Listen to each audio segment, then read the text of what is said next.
Hello बच्चों, पढ़ाई start कर ली ना? क्योंकि हमने तो स्टार्ट कर लिया है बोर्ड एग्जाम के लिए प्रिपरेशन करने के लिए क्वेश्चन विद आंसर, जो कि हमने उसमें first question, second question complete कर दिया, थर्ड भी हो गया। अभी आज डिस्कस करेंगे हम फोर्थ क्वेश्चन। सो देखो फोर्थ क्वेश्चन क्या है। तो यहाँ पे अगर देखते हैं तो द डेंसिटी ऑफ, मतलब ये रहा न्यूमेरिकल, ठीक है। तो सॉल्व करते हैं अभी। The density of iridium is 22.4 gram per centimeter cube. The unit cell of iridium is FCC. Calculate the radius of iridium atom. The molar mass of iridium is 192.2 gram. So first we will write what is given in that numerical. So now see here, density which is denoted by symbol rho, that is 22.4 gram per centimeter cube. Next one, the type of unit cell, that is the FCC, means here if FCC is there, as we know that number of atoms, that will be 4. Calculate the radius. Radius is denoted by symbol R. The molar mass, capital M, is given, that is 192.2 gram per mole. In that, if we want to calculate the radius, then we should know the age length.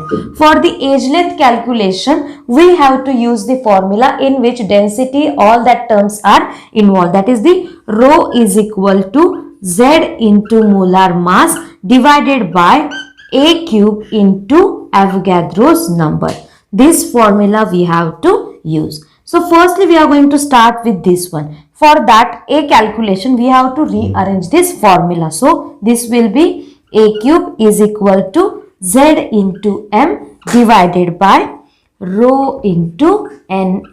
So here we will put all this value. What is that value? See, Z, that is 4. Molar mass, it is 192.2 divided by density is 22.4 into Avogadro's number, that is 6.022 into 10 raised to 23. यहाँ पे हो गया 4 1 जा 4, 5 जा 20, 4 6 जा 24. So in this way, if we are shifting one decimal, then 192.2 divided by 5 6 into, if we are shifting that 10 raised to power up, then it will become 10 raised to minus 23. Now see here, that's 6.022. Now here we have to use the logarithm method. You will think that, ma'am, shall we use calculator? No, for the board exam calculator is not allowed. So आपको यहाँ पे logarithm method use करनी पड़ेगी, ठीक है। First thing, इसमें आपको पता होना चाहिए कैरेक्टरिस्टिक क्या है, और एक वैल्यू दूसरे को अगर डिवाइड होती है या फिर मल्टीप्लाई होती है तो उसको क्या करना पड़ता है।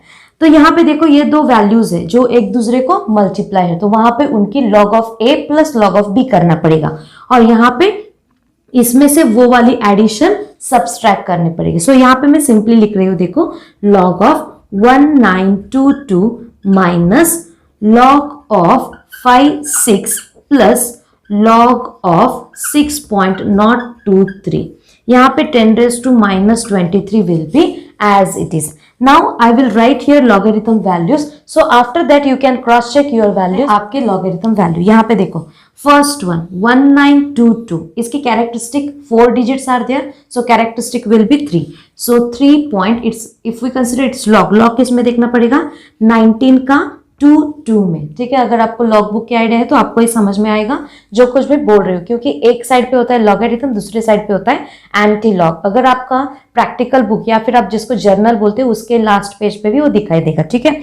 तो यहाँ पे 19 का 2 में आपको देखना पड़ेगा, तो इसकी वैल्यू है 3.2837।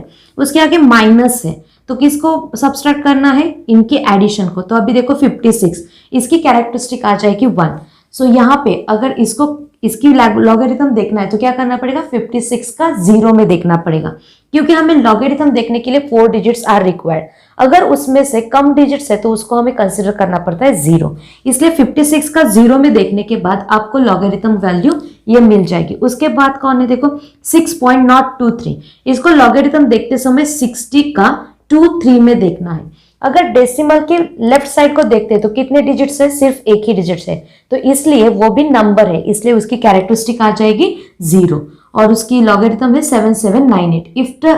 After its addition we are getting this answer, और फाइनली इसके लॉग से इस लॉग की एडिशन हमें सब्सट्रैक्ट करनी है, और फाइनली हमें मिल जाता है ये वाला आंसर।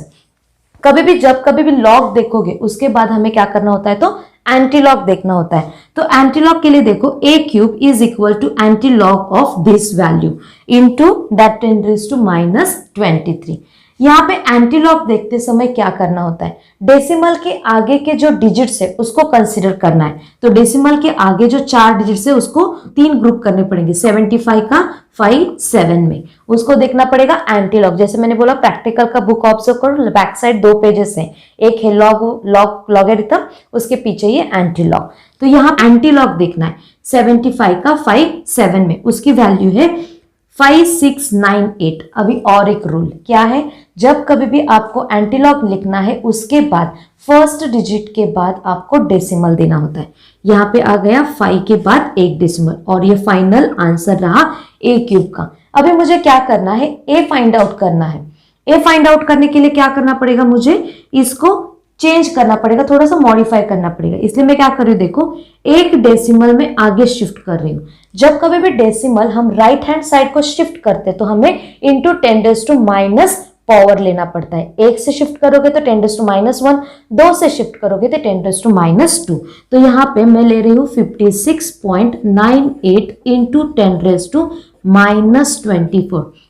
आप बोलोगे ऐसा क्यों, क्योंकि हमें यहाँ पे क्यूब रूट निकालना है। तो यहाँ पे क्यूब रूट निकालने के लिए क्या करना होता है, देखो a इज इक्वल टू 1/3। तो यहाँ पे ये वैल्यू का हमें लेना होता है लॉग। तो लॉग ऑफ 56.98 इंटू 10⁻24 का क्या आ जाएगा, डिवाइडेड बाय 3 करना है, मतलब आ जाएगा 8। सो 10⁻8। इसके आगे देखो क्या करना है, a इज इक्वल टू 56, मतलब इसकी अगर कैरेक्टरिस्टिक लेते तो क्या आ जाएगी 1 पॉइंट।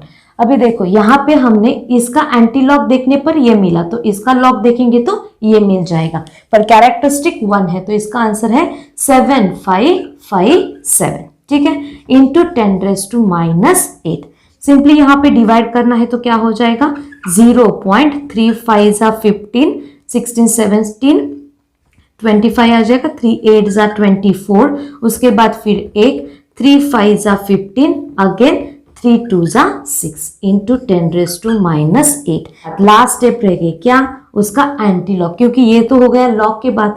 अभी ये is equal to antilog of 0.5852 into 10⁻8। ठीक है, एंटीलॉग देखते हैं तो इसका आंसर हमें मिल जाएगा। एंटीलॉग देखने पे क्या आया, देखो एंटीलॉग इसका देखा हमने 58 का 52 में, तो हमें आंसर मिला 3848। और रूल क्या है एंटीलॉग के बाद, उसके बाद एक डेसिमल, मतलब एक डिजिट के बाद डेसिमल देना होता है। तो ये हो गया अपना finally in centimetre that value of the ए। पर हमें ए नहीं चाहिए, मतलब एज लेंथ नहीं चाहिए, हमें क्या चाहिए आर।